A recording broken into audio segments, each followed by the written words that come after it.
Well, it seems foreign interference threatening our country's democratic integrity isn't isolated to general elections.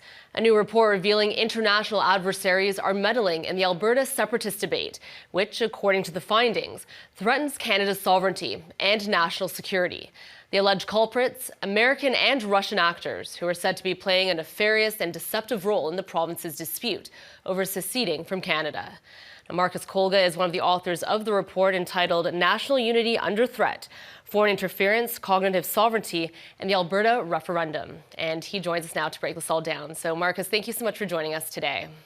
Thanks for having me on. So talk to us about your findings here. I mean, they're very concerning. And why was this movement specifically targeted? Well, this movement is targeted just as any other very potentially polarizing issues are targeted. Our foreign adversaries seek these out, especially Russia. They're very good at monitoring our information space, our political ecosystem, and identifying those issues which have the greatest potential for dividing Canadians. And it's not just Canadians they target most democracies in this way. And so this Alberta separatist issue, at least for the Russians, has been one that they've targeted in the past. We know that in 2019, the Wexit movement was already targeted by Russian state media. We also saw them aggressively target the Ottawa trucker convoy back in 2022. And so we are also detecting that they have already tried to interfere, amplify extremist voices within this movement using state-backed, state-aligned platforms. And we need to anticipate more of this. On the U.S. side, we've seen a lot of MAGAsphere type influencers targeting Alberta separatism. These are influencers who have some of them tens of millions of followers across their social media accounts, YouTube and others. They've been posting videos that have received millions of views as well, supporting some of Donald Trump's claims and provocations about annexing Canada and making it the 51st state. Some of these influencers have actually encouraged the Trump administration in the United States to even invade Canada. And so we're seeing a lot of this. We haven't even got to the count of the petition. And so I think all Canadians need to be aware, and especially our government, and should be anticipating an intensification of these sorts of operations targeting this issue. All right, so let's talk about our government's role in all of this then. What can the Canadian government, our federal government, do to thwart this threat? Well, it's not just the federal government, it's also the provincial government in Alberta. I think that both of those, both the federal and provincial government, have a responsibility to make sure that Albertans are aware of these sorts of operations so that they can make legitimate political decisions without any foreign manipulation or influence. This is key. And so the Canadian government does have institutions stood up within it to do this work. The G7 RRM has been doing this work very effectively over the past number of years. I'm sure that we'll be hearing from them about this issue in the coming weeks and months.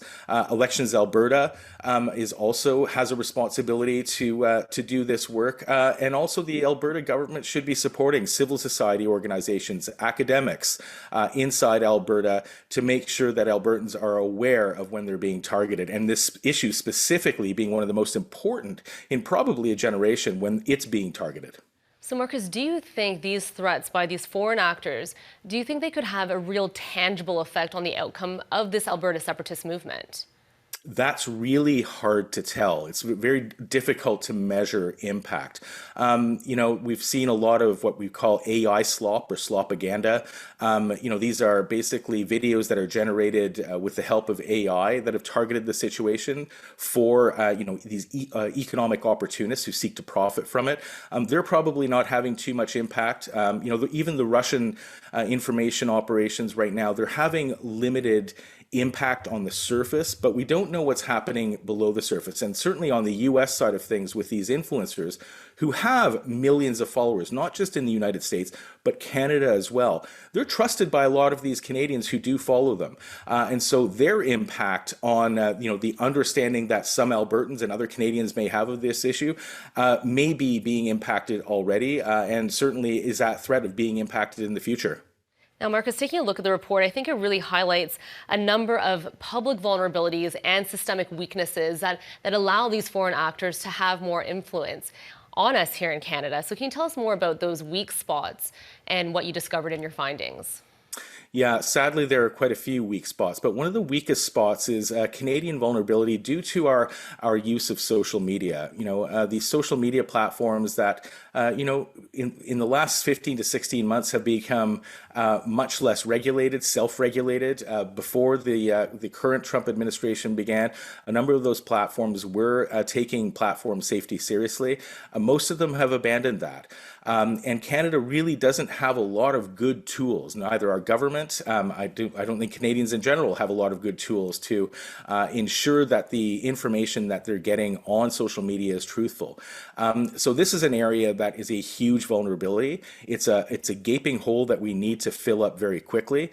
I think up until the Trump administration, we expected the United States, or we relied on the United States to help do this work for us, but that's clearly not the case anymore. So we need to be looking to our other allies, certainly, the European Union with their Digital Services Act, which does hold these social media, large social media platforms to account, demands transparency from them.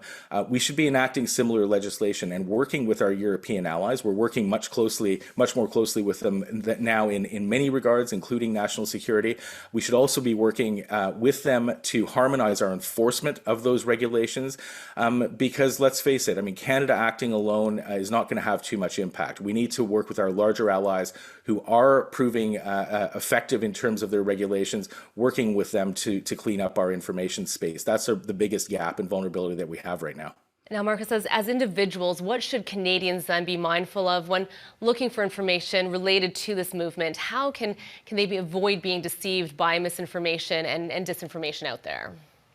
Well, that's a great question. I think most Canadians are pretty sophisticated in terms of their media consumption, but there's some basic things that we should be looking at. There's these AI generated videos. If you see a video that has a cartoonish image of Mark Carney, having an expression of shock or surprise, or Danielle Smith in terms of Alberta having a similar expression, you can be pretty sure that those videos are being generated to a certain degree by AI, and they don't have Canadians' interests at heart. So, trying to sort of ignore those sorts of videos when they see them.